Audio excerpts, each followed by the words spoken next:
पंजाब में आम आदमी पार्टी के नेताओं के करीबी सीए के ठिकाने पर ईडी का छापा। बौखलाए अरविंद केजरीवाल, कहा हिंदू व्यापारियों को तंग कर रही ईडी पार्टी। जेल में बंद आम आदमी पार्टी के मंत्री संजीव अरोड़ा के घर पर ईडी की रेड। अरविंद केजरीवाल ने कहा ईडी पार्टी पंजाब की चिट्टा पार्टी से गठबंधन के लिए बेचैन। पंजाब से लेकर उत्तर प्रदेश तक आम आदमी पार्टी के नेताओं और उनके करीबियों पर ईडी का शिकंजा लगातार कसता जा रहा है।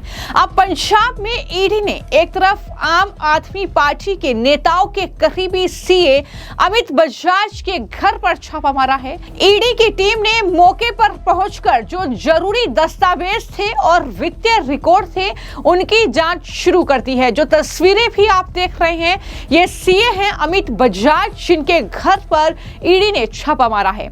ये जो सीए हैं ये पंजाब की सत्तारूढ़ पार्टी यानी आम आदमी पार्टी के नेताओं के काफी करीबी माने जाते हैं। तो दूसरी तरफ जेल में बंद मंत्री संजीव अरोड़ा के पंजाब के जालंधर और लुधियाना से लेकर उत्तर प्रदेश के बरेली और नोएडा में लगभग उनके 6 ठिकानों पर ईडी ने छापेमारी की है। संजीव अरोड़ा जो कि पंजाब सरकार में मंत्री हैं, लेकिन वो फिलहाल भ्रष्टाचार के मामले में जेल में बंद हैं।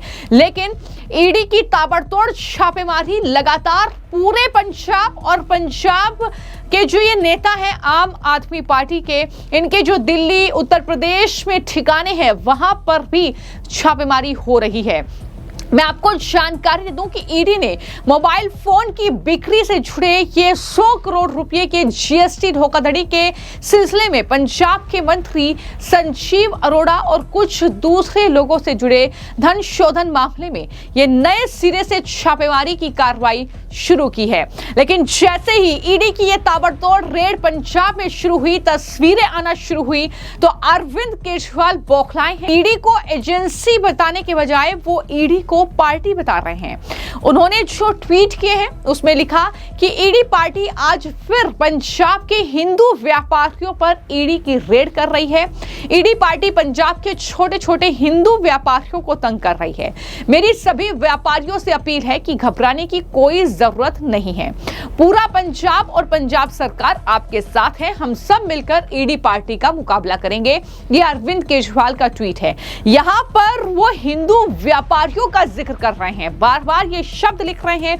तो किस तरीके से वो इस पूरे एक्शन को जो ईडी ने लिया है, छापेमारी की है, उसे भी हिंदू मुस्लिम में बांटते हुए दिख रहे हैं, ये उनके ट्वीट से साफ तौर पर समझा जा सकता है।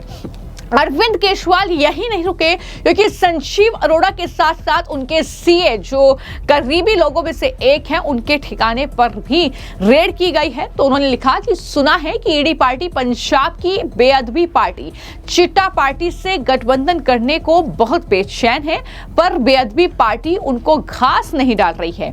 ये उनका ट्वीट है, यानी यहाँ पर बीजेपी पर भी वो हमला बोल रहे हैं। तो इस तरीके से ईडी की ये कार्रवाई जो कि भ्रष्टाचार के मामले में हो रही है, ये धोखाधड़ी के मामले में हो रही है, लेकिन अरविंद केजरीवाल बौखलाए हुए हैं और इस तरीके से वो ट्वीट कर रहे हैं। देखिए, अभी जिस तरह से भारतीय जनता पार्टी का जो रवैया है, हिंदू व्यापारियों को नष्ट करने के लिए बीजेपी सक्रिय हो गई है पूरे पंजाब में, क्योंकि जो वहाँ के हिंदू वर्ग के लोग हैं वो व्यापार में हैं, अच्छा व्यापार कर रहे हैं, तो उनको कैसे, क्योंकि बीजेपी का काम है देश को नष्ट करना। अब पंजाब बचा हुआ है, वहाँ अच्छा काम हो रहा है, तो उसको नष्ट करने के लिए पहुंचे हैं। उन पे ईडी के छापे हो।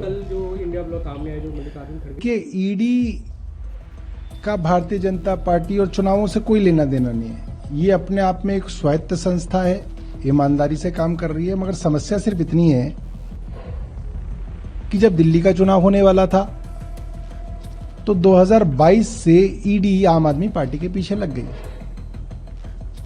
2022 में, 2023 में, 2024 में पहले मंत्री गिरफ्तार हुए, सत्येंद्र जैन गिरफ्तार हुए, मनीष सिसोदिया गिरफ्तार हुए, संजय सिंह गिरफ्तार हुए, फिर अरविंद केजरीवाल गिरफ्तार हुए, फिर शांत हो गया सब कुछ। फिर चुनाव जब बंगाल का आया तो रोज ED, CBI, income tax Bengal के अंदर छापेमारी कर रही है।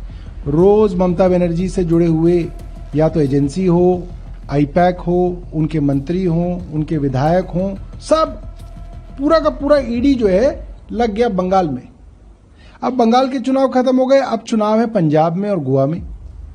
तो अब ईडी जो है रोज पंजाब के हमारे सांसद पे छापा मार रही है, हमारे मंत्री को गिरफ्तार कर लिया, सिर्फ और सिर्फ उसका पूरा ध्यान जो है पंजाब और गोवा में है। मैं आपको जानकारी दूं कि जालंधर के न्यू जवाहर नगर में जो ये चार्टेड अकाउंटेंट हैं अमित बजाज, इनका घर है, वहां पर छापेमारी की गई है। और खबर ये भी है कि पंजाब के अन्य शहरों में भी कई जगहों पर छापेमारी हुई है। जो जानकारी फिलहाल सामने है कि संजीव अरोड़ा के घर, उनके ठिकानों पर भी एजेंसियां पहुंची हैं, वहां से जरूरी दस्तावेज वो खंगाल रही है। लेकिन इस तरीके से अरविंद केजरीवाल बौखलाए हुए हैं। वो सीधे तौर पर ये कह रहे हैं कि हिंदू व्यापारियों पर ईडी रेड कर रही है और व्यापारियों को घबराने की जरूरत नहीं है।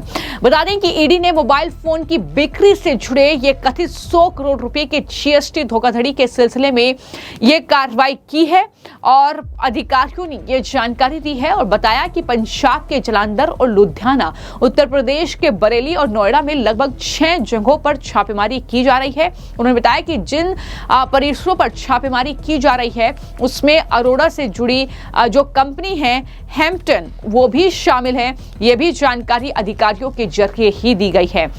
तो जाहिर तौर पर आम आदमी पार्टी की बौखलाहट जरूर देखने को मिलेगी उनके नेताओं की, क्योंकि यह संजीव अरोड़ा से जुड़ी कंपनी है हैम्पटन स्काई रियल्टी लिमिटेड। उसके मामले में जांच के दायरे में आए व्यक्तियों और संस्थाओं से जुड़े जो आवास हैं, ठिकाने हैं, वहां पर यह छापेमारी फिलहाल चल रही है। नहीं है, हम मिलकर ईडी पार्टी का मुकाबला करेंगे।